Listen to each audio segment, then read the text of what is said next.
নমস্কার, শুরু করছি আজকের online GK class. Online GK ক্লাসে সবাইকে স্বাগত জানাই।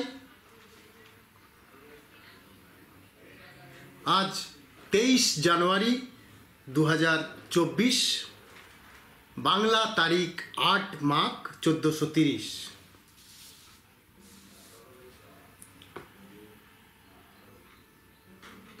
নেতাজি জয়ন্তীতে আমাদের শ্রদ্ধাঞ্জলি। আজ নেতাজি সুভাষচন্দ্র বসুর 127তম জন্মবার্ষিকী। এই দেশ নেতার প্রতি আমাদের শ্রদ্ধা। দেশ ও রাজ্যে এই ভারত গৌরবকে শ্রদ্ধা নিবেদন করছেন বহু মানুষ। নেতাজির জন্ম জয়ন্তীতে আমাদের শ্রদ্ধাঞ্জলি। কাজকেরিয়ার আমার বাংলার সৌজন্যে অনলাইন জিকে ক্লাসে আমরা কয়েকটি পর্বে এই অনুষ্ঠানটি করে থাকি, আপনারা জানেন। গত তারিখ আমরা খাদ্য দপ্তরের পরীক্ষার প্রস্তুতির জন্য বেশ কিছু গুরুত্বপূর্ণ প্রশ্ন নিয়ে হাজির হয়েছিলাম, জেনারেল স্টাডিজ ও অ্যারিথমেটিকের উপর। জেনারেল স্টাডিজ 50 নম্বরের ও অ্যারিথমেটিক 50 নম্বরের। সেই খাদ্য দপ্তরের পরীক্ষার লিখিত পরীক্ষার একগুচ্ছ প্রশ্ন আমরা সব শেষে নিয়ে আসব। প্রথমেই আসছি অনলাইন জিকে ক্লাসের বিশেষ বিশেষ খবরে। আপনারা নজর রাখুন, বেশ কিছু গুরুত্বপূর্ণ খবরের আপডেট আমরা দিচ্ছি। 3 ডিগ্রি পারদ নেমেছে। শীতলতম দিন। কলকাতার সর্বনিম্ন তাপমাত্রা ছিল 11.1 ডিগ্রি। আবহাওয়া দপ্তর সূত্রের খবর, সকালে ও রাতে কুয়াশা থাকবে। রোদের তীব্রতা সেভাবে থাকবে না।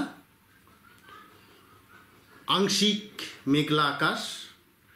শীতের প্রভাব এই মুহূর্তে কমছে না। আসছি পরের বিশেষ খবরটিতে।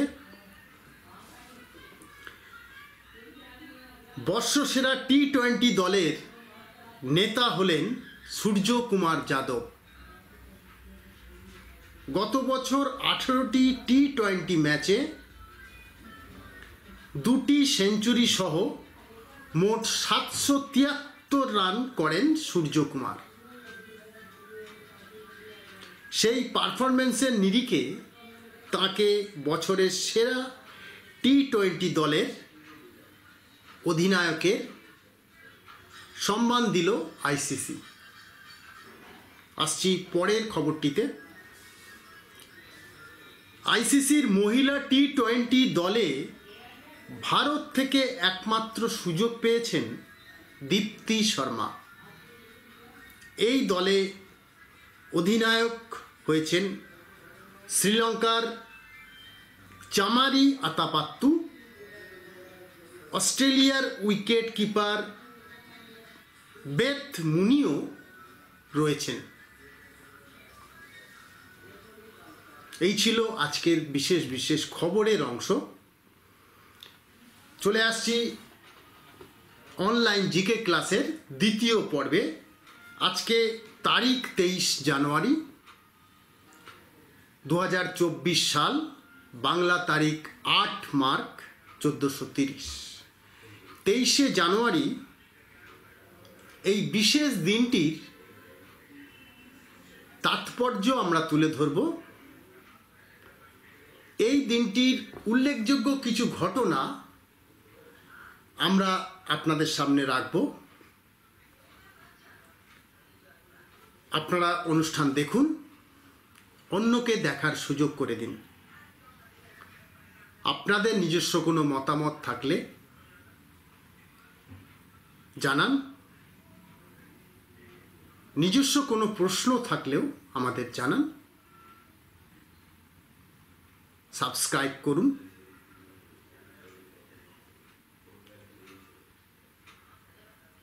চলে আসছি বিশেষ দিনে।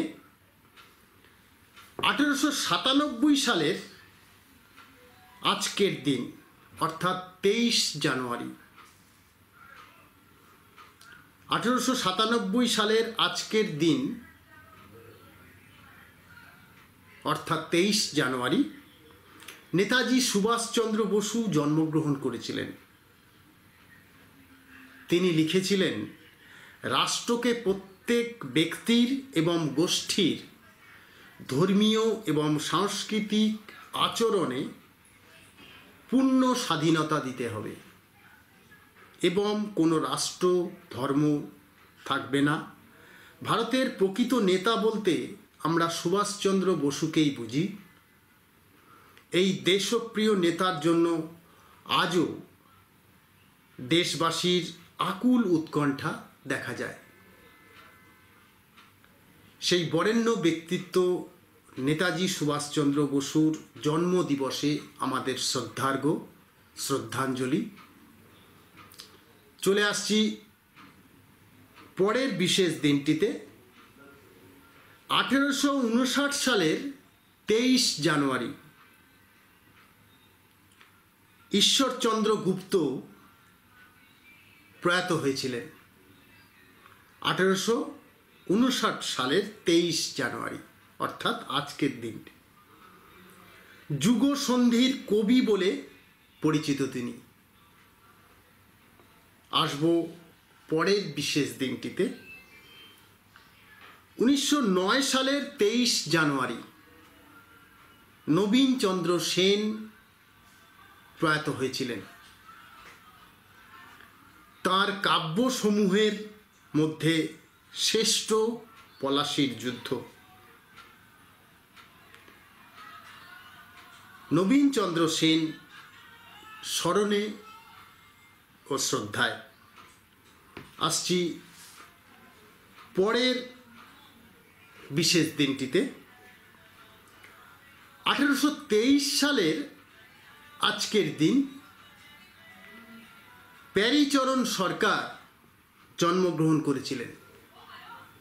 বঙ্গে ইংরেজি শিক্ষার গোড়ায় প্যারীচরণ সরকারের first book of reading for native children প্রকাশ পায় বিদ্যাসাগরের বর্ণ পরিচয়ের 5 বছর পূর্বে। প্যারীচরণ সরকার 1823 সালের আজকের দিনে জন্মগ্রহণ করেছিলেন। আসছি পরের বিশেষ দিনটিতে। বিশিষ্ট সাংবাদিক বরুণ সেনগুপ্ত 1934 সালের 23 জানুয়ারি জন্মগ্রহণ করেছিলেন। প্রখ্যাত সাংবাদিক হিসেবে তার অসামান্য দক্ষতা ছিল। তার জন্মদিবসে আমাদের শ্রদ্ধা ও স্মরণ। চলে আসছি খাদ্য দপ্তরের যে পরীক্ষা, সেই পরীক্ষার বেশ কিছু গুরুত্বপূর্ণ প্রশ্ন এবং উত্তরে। গত তারিখ আমরা জানিয়েছিলাম জেনারেল স্টাডিজ 50 নম্বরের পরীক্ষা হবে, আর অ্যারিথমেটিক 50 নম্বরের। এই 100 নম্বরের লিখিত পরীক্ষা 1.5 ঘন্টার সময়। এই পরীক্ষায় সফল হলে 20 নম্বরের পার্সোনালিটি টেস্ট নেওয়া হবে। খাদ্য দপ্তরের সাব ইন্সপেক্টর পদের লিখিত পরীক্ষার প্রস্তুতির জন্য আমরা আপনাদের ইতিমধ্যেই বেশ কিছু পরীক্ষার প্রস্তুতির জন্য ক্লাস করেছিলাম। আশা করি আপনারা এই ধাঁচেই পড়াশুনো করবেন।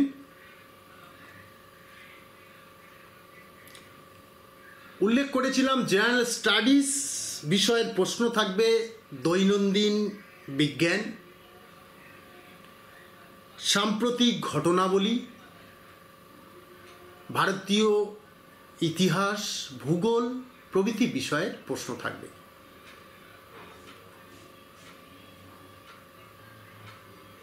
আর অ্যারিথমেটিকের ক্ষেত্রে অঙ্ক থাকবে মাধ্যমিকের সিলেবাস অনুযায়ী, থাকবে মেন্টাল এবিলিটি টেস্ট। যে ধরনের প্রশ্ন আসার একটা সম্ভাবনা থাকছে, আমরা সেই ধাঁচেরই প্রশ্ন এবং উত্তরে একটা পূর্বাভাস দিচ্ছি। আর এই কাজে আমাদের একটি বিশেষজ্ঞ টিম নিরন্তর প্রচেষ্টা জারি রাখেন আপনাদের বিভিন্ন চাকরি পরীক্ষায় সফলতার জন্য। আপনারা সেই মতো প্রস্তুতি নেবেন। আমরা একটা পূর্বাভাস তুলে দিচ্ছি মাত্র, তাতে আপনাদের উপকার হবে এ প্রত্যাশা আমাদের আছে। শুরু করছি অনলাইন জিকে ক্লাসের জিকে প্রশ্ন উত্তর পর্ব। খাদ্য দপ্তরের যে লিখিত পরীক্ষা, সেই লিখিত পরীক্ষার যে ধরনের প্রশ্ন আসার সম্ভাবনা থাকে, দৈনন্দিন ঘটনাবলী, দৈনন্দিন বিজ্ঞান, সাম্প্রতিক ঘটনার উপর বেশ কিছু বিষয়ের ওপরে প্রশ্ন থাকে, পাশাপাশি ভারতীয় ইতিহাস, ভূগোল প্রভৃতি বিষয় এখানে থাকে। আজও বেশ কিছু গুরুত্বপূর্ণ প্রশ্ন আপনাদের সামনে আমরা রাখছি। সুয়েজ খাল ভূগোলের একটি গুরুত্বপূর্ণ প্রশ্ন। সুয়েজ ক্যানাল, এই সুয়েজ ক্যানালের নামটি আপনারা অনেকেই শুনেছেন। আমাদের প্রশ্নটি হচ্ছে সুয়েজ ক্যানাল বা সুয়েজ খাল কোথায় অবস্থিত? ABCD করে 4টি অপশান থাকবে। এই অপশানের সঠিক উত্তরটি আপনাকে বেছে নিতে হবে পরীক্ষার হলে। আমাদের প্রশ্নটি হচ্ছে সুয়েজ ক্যানাল বা সুয়েজ খাল কোথায় অবস্থিত? আসছি সরাসরি উত্তরে। সুয়েজ ক্যানাল অবস্থিত ইজিপ্টে, মিশরে এই সুয়েজ খাল অবস্থান করে। ভূগোলের আরও একটি গুরুত্বপূর্ণ প্রশ্নে আসছি। যেহেতু পূর্বেই বলেছিলাম জেনারেল স্টাডিজের যে প্রশ্ন থাকে 50 নম্বরের, তার মধ্যে থাকে ভূগোল। পৃথিবীর শীতলতম স্থান কোনটি? পৃথিবীর শীতলতম স্থান।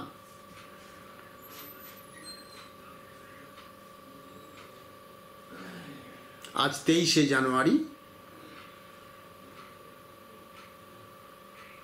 প্রশ্নটি হচ্ছে পৃথিবীর শীতলতম স্থান, সবচেয়ে ঠান্ডা অঞ্চল, শীতলতম স্থান কোনটি? আমি সরাসরি উত্তরে আসছি। এর উত্তর হচ্ছে সাইবেরিয়া। পৃথিবীর শীতলতম স্থান হচ্ছে সাইবেরিয়ার ভারখায়ানাক্স। পৃথিবীর শীতলতম স্থান হচ্ছে সাইবেরিয়ার ভারখায়ানাক্স। আসবো পরের প্রশ্নে। কাচকেরিয়ার আমার বাংলার সৌজন্যে অনলাইন জিকে ক্লাসে আমরা রয়েছি খাদ্য দপ্তরের লিখিত পরীক্ষার জেনারেল স্টাডিজ বিষয়ের প্রশ্ন এবং উত্তরে।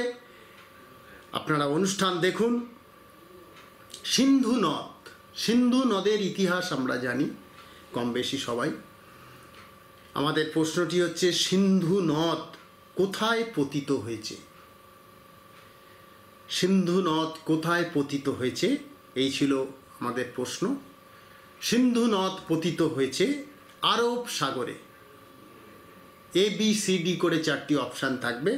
সিন্ধু নদ পতিত হয়েছে আরব সাগরে।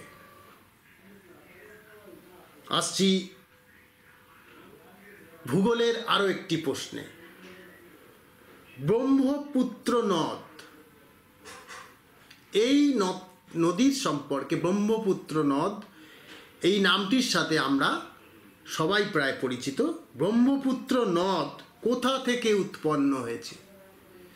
ব্রহ্মপুত্র নদ কোথা থেকে উৎপন্ন হয়েছে, এটাই হচ্ছে প্রশ্ন। ব্রহ্মপুত্র নদ উৎপন্ন হয়েছে কোথা থেকে? আসছি উত্তরে। ব্রহ্মপুত্র নদ উৎপত্তি হয়েছে তিব্বত থেকে। এর উত্তর হবে তিব্বত। ব্রহ্মপুত্র নদ কোথা থেকে উৎপন্ন হয়েছে? উত্তর হচ্ছে তিব্বত। ভলগা, আসছি পরের প্রশ্নে। ভলগা এই নামটির কথা অনেকে শুনেছেন। ভলগা কোন নদীর কোন দেশের মধ্য দিয়ে প্রবাহিত হয়েছে? অনেকেই এই প্রশ্নের উত্তর জানেন। ভলগা কোন দেশের মধ্য দিয়ে প্রবাহিত হয়েছে? এর উত্তর হচ্ছে রাশিয়া। রাশিয়ার মধ্যে প্রবাহিত হয়েছে। ক্রীড়াক্ষেত্রের একটি প্রশ্নে আসব। ক্রীড়া জগতের একটি গুরুত্বপূর্ণ প্রশ্নে। কোন ফুটবলারকে ব্ল্যাক টিউলিপ বলা হয়? ব্ল্যাক টিউলিপ বলা হয় কোন ফুটবলারকে? তিনি এখন প্রাক্তন ফুটবলার, বিশ্বকাপে অংশ নিয়েছিলেন। কোন ফুটবলারকে ব্ল্যাক টিউলিপ বলা হয়ে থাকে? এর উত্তর হচ্ছে রুড গুলিট। রুড গুলিটকে ব্ল্যাক টিউলিপ বলা হয়ে থাকে।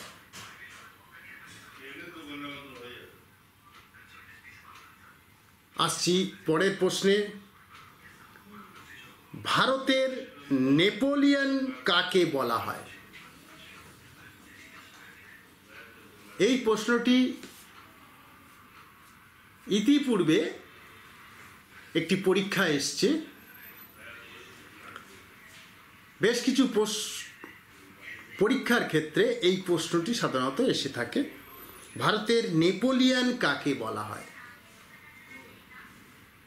ভারতের নেপোলিয়ন বলা হয় সমুদ্রগুপ্তকে। ভারতের নেপোলিয়ন বলা হয়।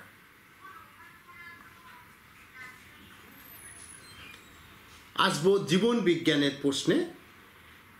জেনারেল স্টাডিজের মধ্যে দৈনন্দিন বিজ্ঞান নিয়েও প্রশ্ন এসে থাকে।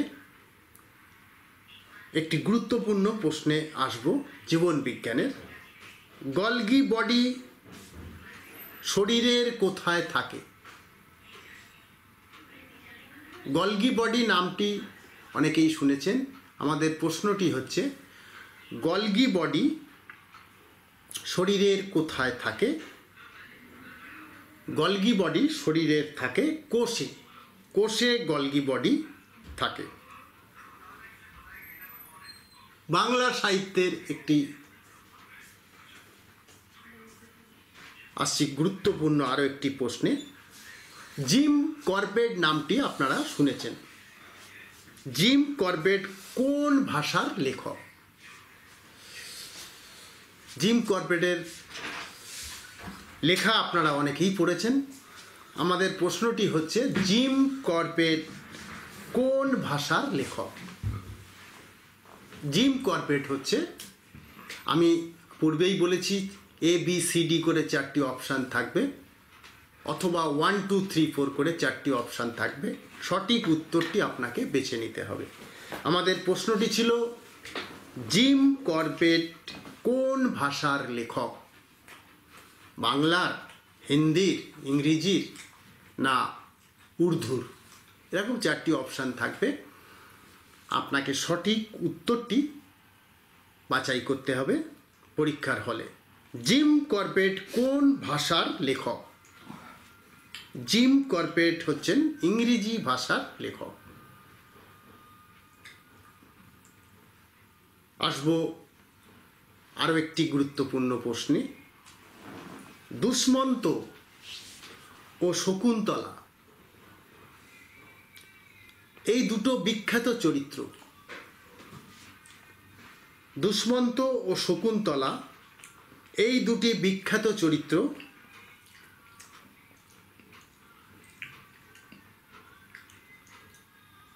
কার সৃষ্টি? ABCD চারটি অপশান থাকবে। দুষ্মন্ত ও শকুন্তলা এই দুটি বিখ্যাত চরিত্র কার সৃষ্টি? আশা করি এই প্রশ্নের উত্তর আপনারা জানেন। সঠিক উত্তরটি বেছে নেবেন। উত্তর হচ্ছে মহাকবি কালিদাস। দুষ্মন্ত শকুন্তলা এই দুটি বিখ্যাত চরিত্র কার সৃষ্টি? মহাকবি কালিদাস। আসব আরও কিছু গুরুত্বপূর্ণ প্রশ্ন এবং উত্তর নিয়ে। জেনারেল স্টাডিজের খাদ্য দপ্তরের যে পরীক্ষা, সেই পরীক্ষার প্রস্তুতির জন্য আপনারা প্রস্তুতি নিন ঠিক এই ধাঁচের উপরে। আশা করি উপকৃত হবেন। আর আমরা নিরলস প্রচেষ্টা জারি রাখি আপনাদের সাফল্যের জন্যই। সুতরাং এই অনুষ্ঠান দেখুন, অন্যকে দেখার সুযোগ করে দিন, সাবস্ক্রাইব করুন। আপনার মতামত থাকলে জানাবেন, প্রশ্ন থাকলেও জানাবেন। আসছি নেক্সট প্রশ্নে। নাবার্ড এই নামটির সাথে অনেকের পরিচয় রয়েছে, জানেন নাবার্ডের কার্যপ্রণালী বা কাজকর্মের ধরন। আমাদের প্রশ্নটি হচ্ছে, নাবার্ডের সদর দপ্তর কোথায় অবস্থিত? নাবার্ডের সদর দপ্তর ভারতে মুম্বাইয়ে অবস্থিত। প্রশ্নটি হচ্ছে, নাবার্ডের সদর দপ্তর কোথায় অবস্থিত? উত্তর হচ্ছে মুম্বাই।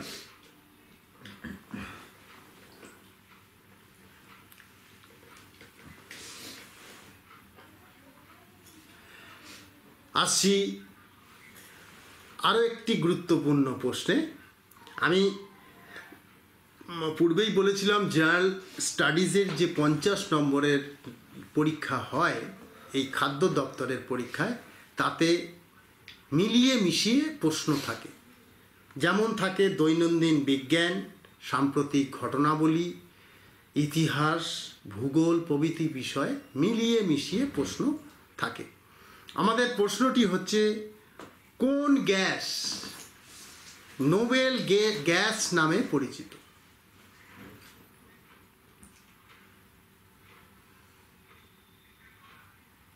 প্রশ্নটি আরও একবার বলছি, কোন গ্যাস নোবেল গ্যাস নামে পরিচিত?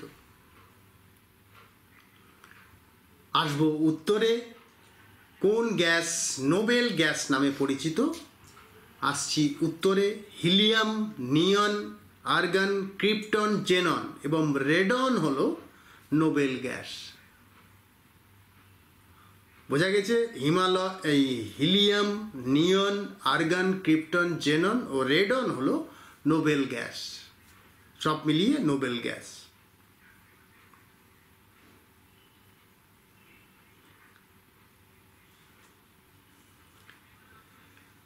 আসবো পরের প্রশ্নে।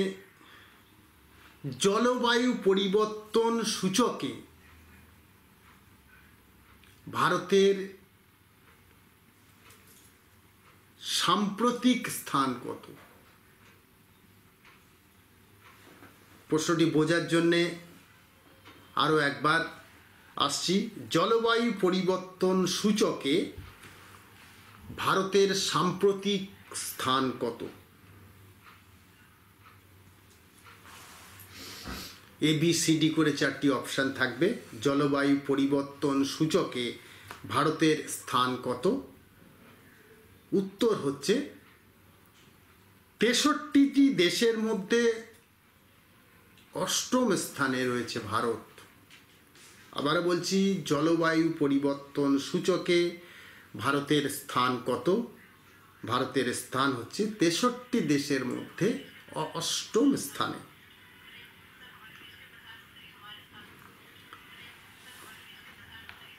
আসছি আরও একটি গুরুত্বপূর্ণ প্রশ্নে। গোল্ডেন ফাইবার ক্রপ আসলে কি? গোল্ডেন ফাইবার ক্রপ আসলে কি, এটাই ছিল প্রশ্ন। ABCD করে 4টি অপশান থাকবে। গোল্ডেন ফাইবার ক্রপ আসলে কি? এর উত্তর হচ্ছে পাট। ABCD করে 4টি অপশান থাকবে, তার মধ্যে সঠিক উত্তরটি আপনাকে বেছে নিতে হবে। গোল্ডেন ফাইবার ক্রপ আসলে কি? আসলে হচ্ছে পাট, পাটজাত বিষয়।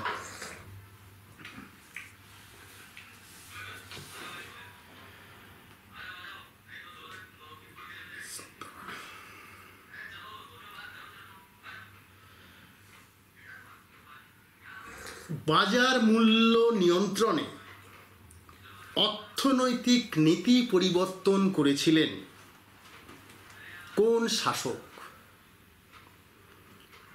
প্রশ্নটি বোঝার জন্য আরও একবার বলছি। বাজার মূল্য নিয়ন্ত্রণে অর্থনৈতিক নীতি পরিবর্তন করেছিলেন দিল্লির এক শাসক, তার নাম কি? বাজার মূল্য নিয়ন্ত্রণে অর্থনৈতিক নীতি পরিবর্তন করেছিলেন আলাউদ্দিন খিলজি। আসবো পরের প্রশ্নে। কাজকেরিয়ার আমার বাংলার সৌজন্যে অনলাইন জিকে ক্লাসের একেবারে শেষ প্রান্তে রয়েছে আমরা। আর কয়েকটি প্রশ্ন দিয়েই আজকের অনুষ্ঠান শেষ করব। আমরা শুরুতে বলেছিলাম খাদ্য দপ্তরের লিখিত পরীক্ষার প্রশ্ন এবং উত্তর নিয়ে আমরা শেষ পর্বে আলোচনা করব। সেই মতোই আমরা বেশ কিছু গুরুত্বপূর্ণ প্রশ্ন আপনাদের সামনে রাখছি। আমরা বিশেষ খবরে ছিলাম, পাশাপাশি আজকের 23 জানুয়ারি এই দিনটির তাৎপর্য আমরা তুলে ধরেছি। পরবর্তী অনুষ্ঠানে আবারও ভিন্ন কোনো পরীক্ষার প্রস্তুতির জন্য আপনাদের সামনে আসব। অনলাইন জিকে ক্লাসে আপনারা এই অনুষ্ঠান দেখুন, আশা করি উপকৃত হবেন। আপনাদের পরীক্ষার সাফল্য পেতে অবশ্যই এই অনুষ্ঠান দেখুন। চলে আসছি খাদ্য দপ্তরের লিখিত পরীক্ষার প্রশ্ন এবং উত্তর পর্বে। কলিঙ্গ নামটি আপনারা শুনেছেন। কলিঙ্গ কোন রাজ্যে অবস্থিত? কলিঙ্গ কোন রাজ্যে অবস্থিত?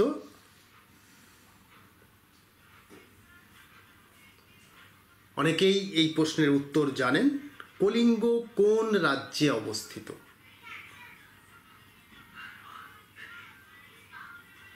উত্তর হচ্ছে উড়িষ্যা। উড়িষ্যার কলিঙ্গ।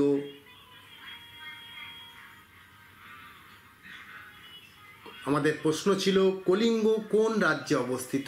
উত্তর হচ্ছে উড়িষ্যা রাজ্যে অবস্থিত কলিঙ্গ। উড়িষ্যায় কলিঙ্গ স্টেডিয়াম রয়েছে। আমাদের প্রশ্নটি ছিল কলিঙ্গ কোন রাজ্যে অবস্থিত? উত্তর হচ্ছে উড়িষ্যা। ভারতের বান্দিপুর টাইগার রিজার্ভ কোথায় অবস্থিত? ভারতের বান্দিপুর টাইগার রিজার্ভ কোথায় অবস্থিত? এটাই ছিল প্রশ্ন। ABCD করে 4টি অপশান থাকবে। ভারতের বান্দিপুর টাইগার রিজার্ভ অবস্থিত কর্ণাটক রাজ্যে। বান্দিপুর টাইগার রিজার্ভ অবস্থিত কর্ণাটক রাজ্যে।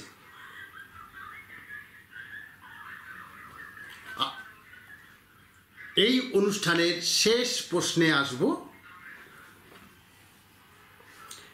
ট্যাক্সাল এই নামটি আপনারা জানেন, যেখানে টাকা তৈরি হয়। আমাদের প্রশ্নটি হচ্ছে ট্যাক্সাল মুদ্রার একমাত্র কর্তৃত্ব কার হাতে থাকে? প্রশ্নটি বোঝার জন্যে আরও একবার বলছি, ট্যাক্সাল মুদ্রার একমাত্র কর্তৃত্ব কার হাতে থাকে? এর উত্তর হচ্ছে আরবিআই হাতে থাকে ট্যাক্সাল মুদ্রার কর্তৃত্ব। উত্তর হচ্ছে আরবিআইয়ের হাতে থাকে ট্যাক্সাল মুদ্রার কর্তৃত্ব। আর একটি প্রশ্ন দিয়েই আজকের অনুষ্ঠান শেষ করব। আইএনসি এই নামটির সাথে আপনাদের পরিচয় রয়েছে। Indian national Congress. Indian national কংগ্রেসের প্রথম প্রেসিডেন্ট কে ছিলেন? আইএনসির প্রথম প্রেসিডেন্ট কে ছিলেন? আইএনসির প্রথম প্রেসিডেন্ট ছিলেন উমেশচন্দ্র বন্দ্যোপাধ্যায়। নামটি আরও একবার বলছি, উমেশচন্দ্র বন্দ্যোপাধ্যায় ছিলেন আইএনসির প্রথম প্রেসিডেন্ট। আর এই প্রশ্নের সাথে সাথেই শেষ করছি আজকের অনলাইন জিকে ক্লাস। পরবর্তী পর্বে আবারও ভিন্ন পরীক্ষার প্রস্তুতির জন্য আসব অন্য বিষয় নিয়ে। আজকের মতো এখানেই শেষ করলাম। অনুষ্ঠান দেখুন, মতামত জানান, প্রশ্ন থাকলে করবেন, পাশাপাশি সাবস্ক্রাইব করুন। নমস্কার।